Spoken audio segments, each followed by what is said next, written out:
Have you noticed your steps getting shorter lately? Maybe your eyes are always hunting for a handrail now, or there's a little shuffle in your walk that wasn't there a year ago. Let me be gentle but honest. A fall can split a life into a before and an after. And it happens more than we like to think. About 1 in 4 of us over 65 falls each year. But here's the good news. Balance loss is not a locked door. That shuffle is often the very first sign, and one of the easiest things to turn around. Balance isn't a gift that quietly disappears. It's a skill, like handwriting or swimming. You practice it, and it comes back, whether you're 70, 80, or beyond. Movement actually rebuilds the wiring between your brain and your body. So why does it slip away?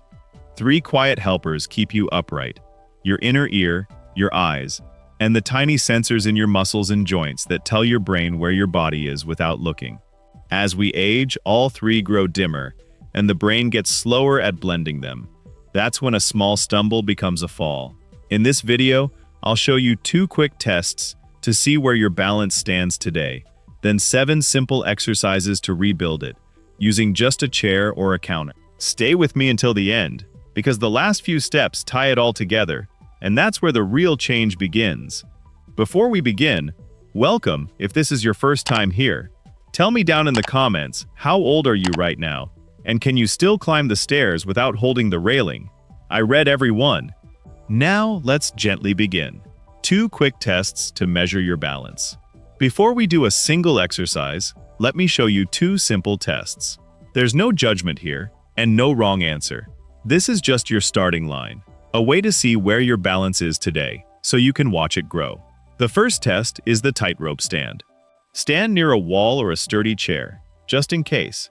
Now place one foot directly in front of the other, so the heel of your front foot nearly touches the toes of your back foot, like you're standing on a tightrope. Straighten your back. Pick one spot on the wall in front of you, and keep your eyes right there. Then hold it up to 30 seconds. You'll probably feel a little sway from side to side. That's completely normal. That's just your small stabilizing muscles waking up and getting back to work. The second test is the flamingo. Stand beside your wall again. Lift one leg off the floor, bending it a little at the knee. You don't need to lift it high. The goal is simply to stand on one leg. Now count how many seconds you can hold before your foot comes down. Let's see how you did. If you're in your 50s, holding over 30 seconds is your goal. In your 60s, around 20 to 25 seconds. In your 70s, about 15 seconds is a good result.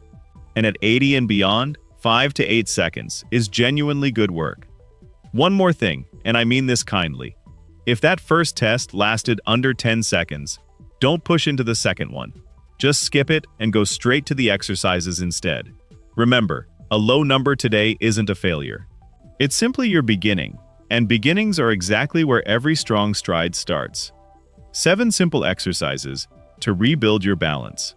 Exercise number 7, weight shifts. Let's start with a movement that might not look like much, but quietly fixes one of the biggest reasons people shuffle and stumble. Stand facing your counter and rest both hands on it for safety. Now put all of your weight onto your right leg and let your left foot lift lightly off the floor. Then travel back the other way, shifting all your weight onto your left leg while your right foot lifts. Right, left, right. Slow and steady, like a gentle rocking from one side to the other. Here's the part that matters most. When you shift to the right, both of your hips need to travel fully over your right leg. When you shift to the left, both hips move squarely over your left leg. This is where nearly everyone goes wrong. Most people barely shift at all. They just sway a tiny bit and think they've done it. But that small, timid shift is the very thing behind shuffling. When you never fully commit your weight to one leg, your feet never lift cleanly, and your walk turns into that short, sliding step. So really let yourself move. Feel your weight land completely on one side before you travel to the other. Your goal is to build toward 20 shifts to the right and 20 to the left, all in one easy set. But please don't expect that on day one. Many people can only manage 3 or 4 before it starts to feel hard, and that is a perfectly fine place to begin. You have to start somewhere, and this is your somewhere. Practice this over the coming weeks, and you'll slowly teach your body to move its weight with confidence again. Exercise number 6, side leg raises. This next exercise looks small, but it protects you in some of the most important moments of your day. It strengthens the muscle on the side of your hip, the one that quietly keeps you level every time you take a step. Those hip stabilizers do their biggest work while you're walking, turning, or stepping over something in your path. And those are exactly the moments when falls tend to happen. So a little strength here goes a long way toward keeping you upright and sure of yourself. Here's how to do it. Stand sideways next to your chair or counter and rest one hand on it for safety. Keep your back straight and your eyes looking ahead, not down at your feet. Now slowly lift one leg straight out to the side. Keep that leg straight. Don't bend the knee. When you reach the top of the movement, pause there for just 1 second. That tiny pause lets the muscle switch on properly. Then lower your leg back down slowly, with control, and gently touch the floor before lifting again. A few gentle cautions will keep this safe and effective. Don't swing your leg up high like a dancer, since that shifts the work away from your hip and into your lower back. Don't lean your upper body to the other side to help the leg come up. And keep the movement slow, because moving slowly makes the muscle work far harder than rushing ever could. Aim for about 10 lifts on each leg. Exercise number 5, the single leg stand.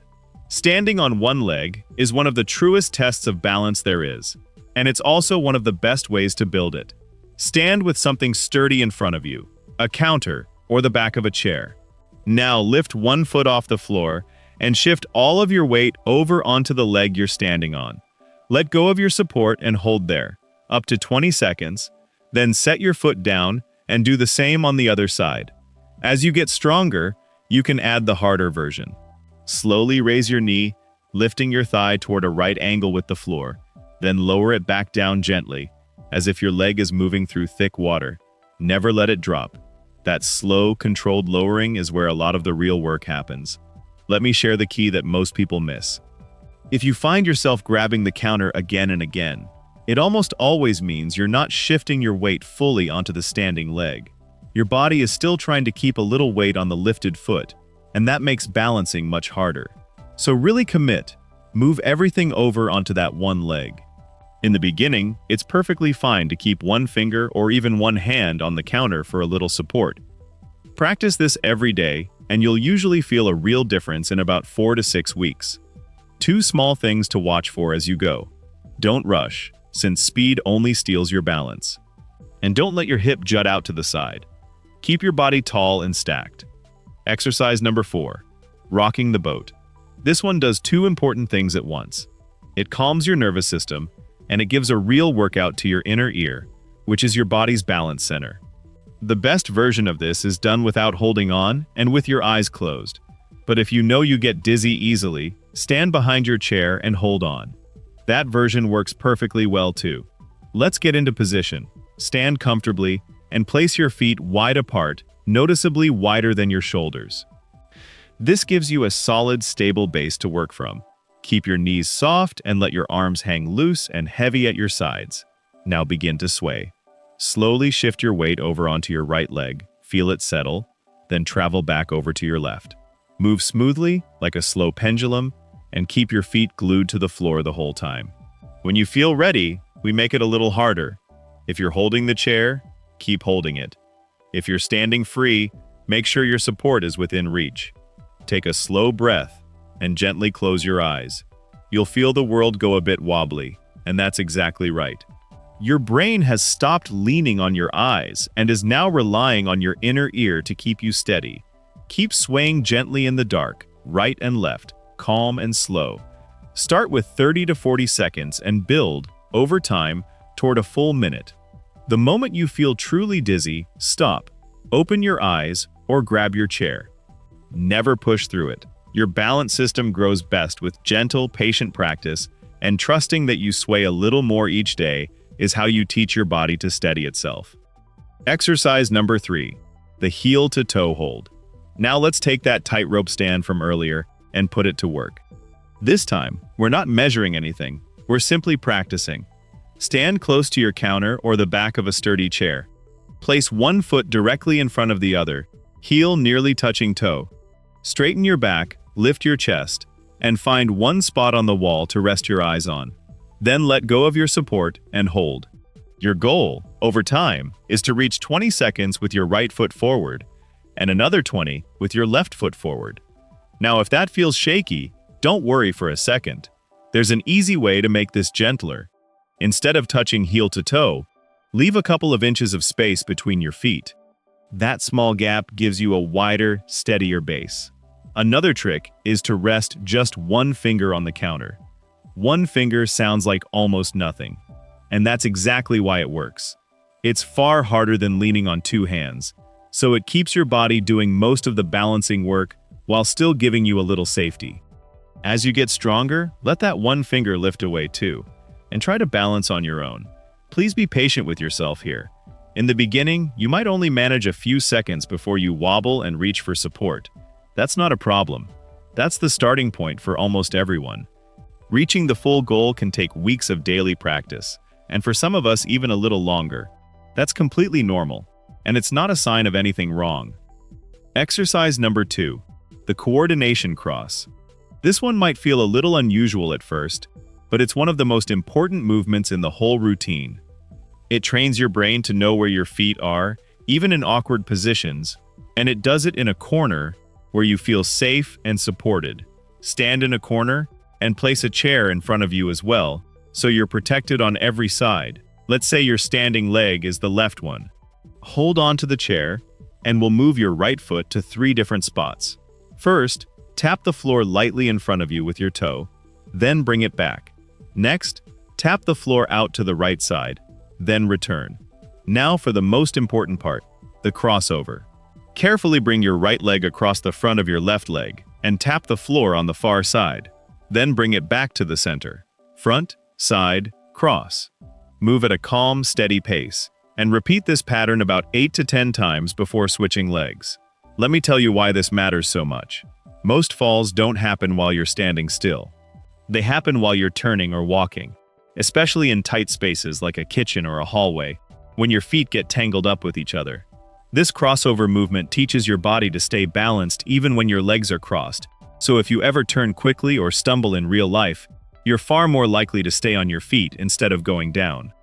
Practice this crossing pattern patiently, and you'll teach your feet to move around each other with confidence, which is exactly what keeps you steady when life asks you to turn on a dime. Exercise number 1, heel to toe rocks. This exercise works on your ankles, and I want you to think of your ankles as your true foundation.